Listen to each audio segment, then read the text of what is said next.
He has this habit of wrapping himself in victimhood. Like the whole world is cruel to him and he's the only one bleeding. Everyone is always so mean, everyone is always unfair, and somehow he's the wounded hero at the center of it all. And now, suddenly, he has this shy, pretty wife. That's the phrase he can't stop using. Shy, pretty, over and over again. And the first thing that hits you is how loud that silence is. Because what does that make the rest of us? Were we not pretty enough? Not quiet enough? Not small enough to fit into whatever box he decided was acceptable? It feels like a slap disguised as a compliment. None of the other women were shy. They had voices, opinions, spines, and apparently, that disqualified them. So now we're supposed to believe that his type is fragile, soft-spoken, agreeable. Call it whatever you want.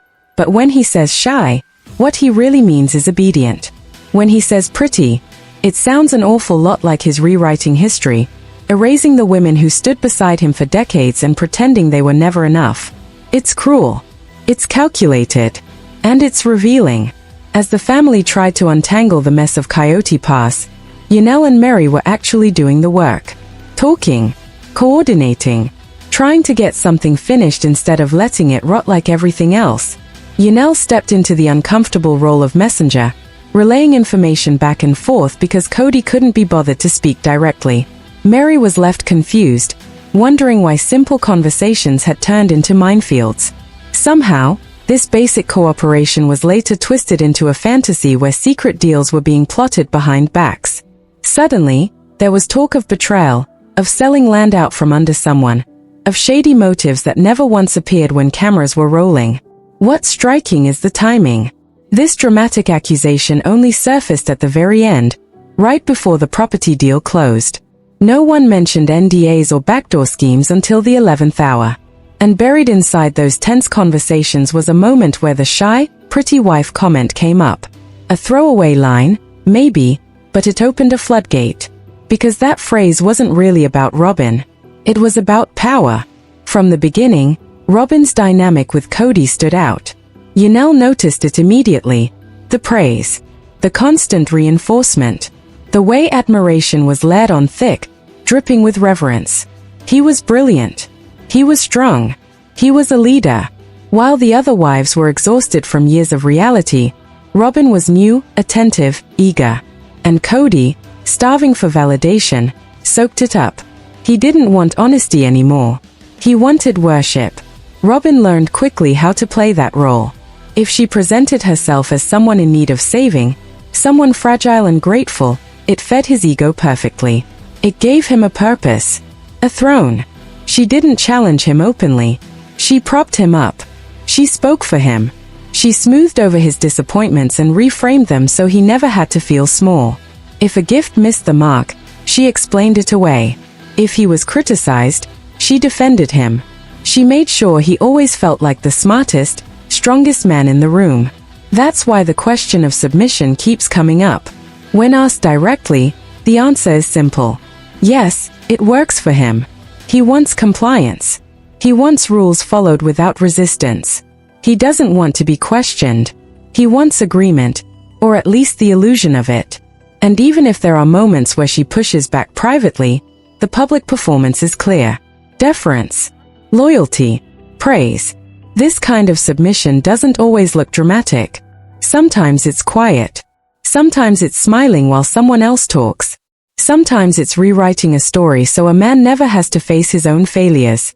It's kneeling without ever touching the floor. And Robin has done it consistently, from emotional speeches designed to prove devotion, to changing her identity to align herself more completely with him, to speaking as if his authority is natural and unquestionable. People like to argue that this can't be real, that no one could genuinely live like that. But submission doesn't have to be pure to be effective. It can be strategic. It can be survival. If you believe that shrinking yourself will keep you safe, fed, protected, you can perform that role convincingly. Especially in a system where women are taught that obedience equals love. Kody doesn't want pushback. We've seen that clearly. During his so-called apology tour, he didn't want dialogue. He wanted silence. He wanted people to sit, listen, absorb, and move on without challenging him. He didn't want to talk about the kids. He didn't want interruptions. He wanted control of the narrative. And Robin applauded him for taking accountability when he barely scratched the surface. Not because it healed anyone else, but because it soothed him. So when Janelle and Meri joke privately about this dynamic, it's not cruelty. It's recognition. They're not attacking Robin.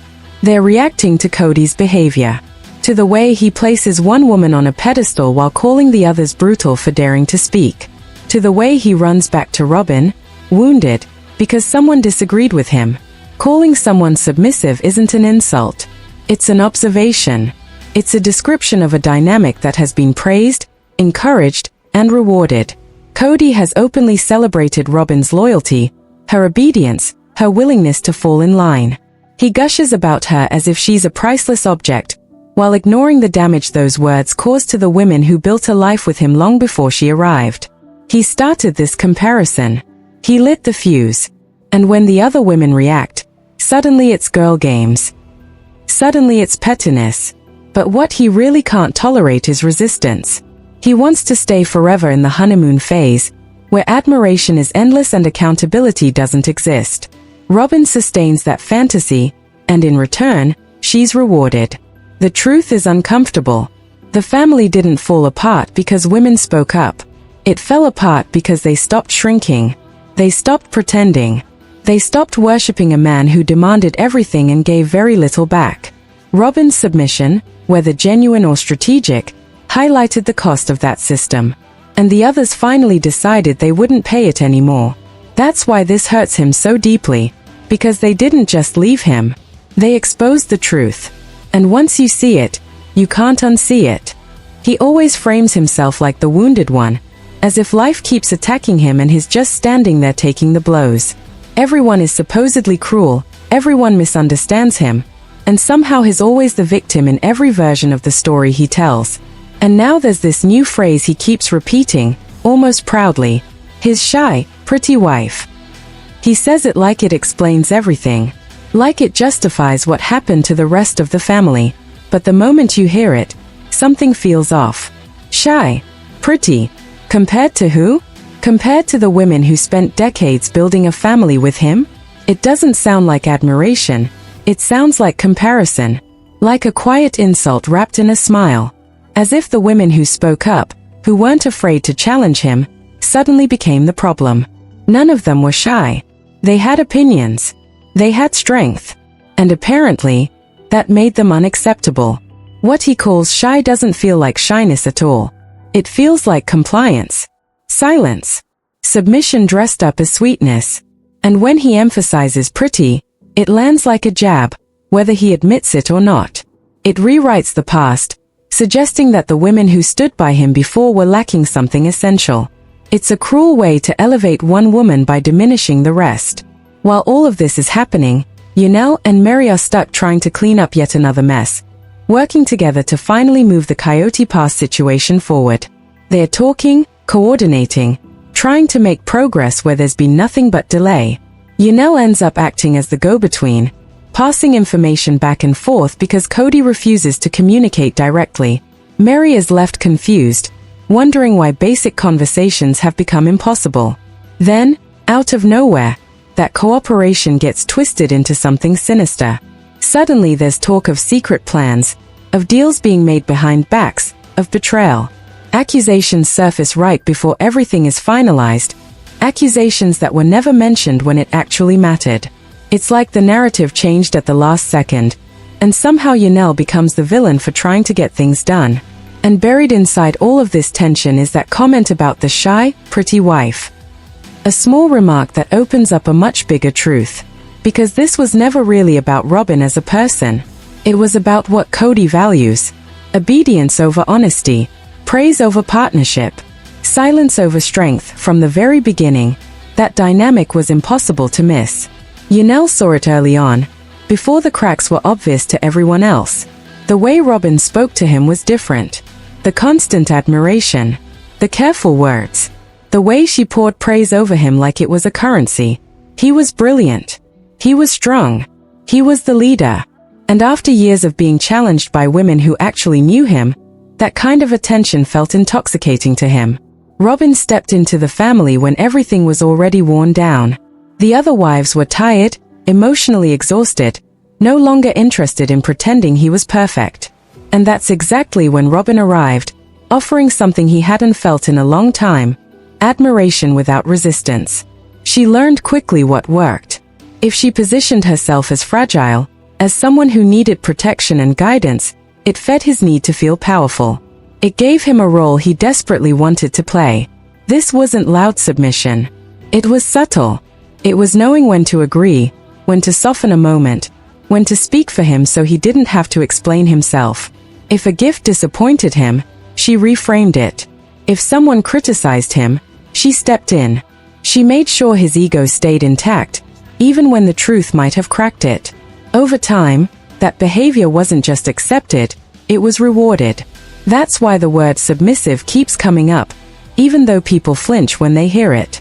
Because it explains why this works so well for him. He doesn't want to be questioned. He doesn't want pushback. He wants rules followed without debate. And while there may be moments where she quietly resists, the overall pattern is clear. Deference keeps the peace. Praise keeps her position secure. In that kind of environment, submission becomes a tool. Not always sincere, not always conscious, but effective. When someone learns that shrinking themselves brings stability, they will do it again and again. Especially in a system where obedience is treated like love. And Kody thrives in that system, because it allows him to stay at the center, untouched by accountability. That need for control shows up everywhere, especially when he's forced to face the damage he's caused. When the apologies came, they weren't conversations, they were performances. He didn't want questions. He didn't want interruptions. He didn't want to hear about the kids or the pain he left behind. He wanted everyone to sit still, listen, and let him walk away feeling absolved. And when that didn't happen, when someone dared to respond instead of absorb, he bristled. Robin, on the other hand, praised him for those moments. She treated surface-level acknowledgement like deep accountability. Not because it healed anyone else, but because it protected him. Because challenging him openly would come with consequences. She knows where the line is, and she rarely crosses it. That's why he trusts her. That's why he feels safe with her. So when Janelle and Meri point out this dynamic, it gets labeled as something ugly. Girl games. Pettiness. Jealousy. As if recognizing a pattern is the same as attacking a person. But their comments weren't about tearing Robin down. They were about calling out the system Kody created, where one woman is elevated precisely because she doesn't challenge him. He puts Robin on a pedestal, praising her loyalty, her softness, her obedience, while painting the others as harsh and unkind simply for having opinions. He runs back to her after every disagreement, wounded and indignant, calling the others brutal because they didn't agree with him. Brutal for speaking.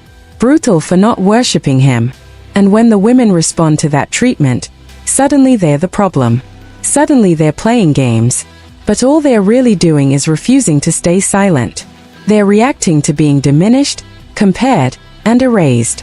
And instead of owning his role in that, he deflects, turning their reaction into proof that they were always the issue.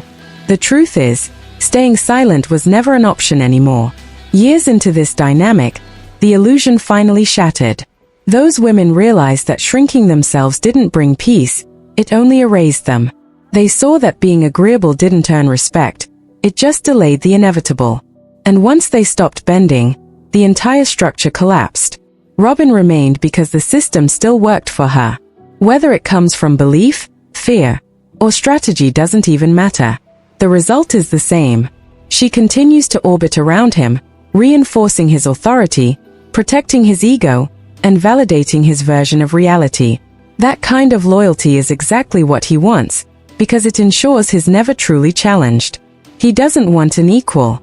He wants someone who will never ask him to look in the mirror.